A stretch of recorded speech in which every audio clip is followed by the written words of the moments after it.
2008-9 when I was in 2 diff and a 2 field officer, Colonel Nagar, walked up to me that it seems like you want to study more, so here are the notes or the future thinking by a bright colonel from my regiment.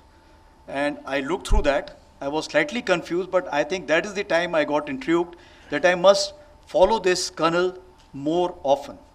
And thereafter in 2013-14, I walked up to this colonel who had become a brigadier fresh from NDC and just shook hand with him. I said, I just want to feel you because you always think differently.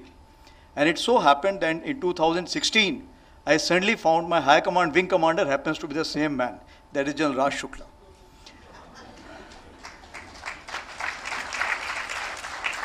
So, like he said, that he is always quizzical, he always introduced why. And higher command course, as you know, it always talks about why.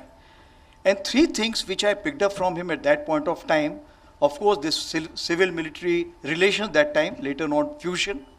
The second thing was foundation for Ops Sindhu. Because if you remember that time Uri had happened and he conducted a detailed discussion and various options, how should we go about the situation which comes in future.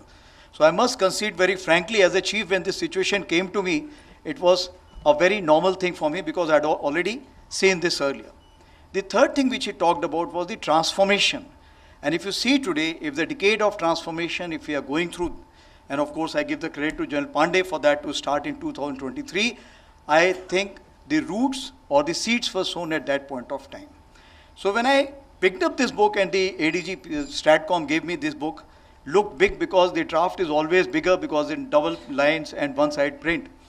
So I said it's too big for me, but it's a deja vu feeling I was getting it because I thought I know it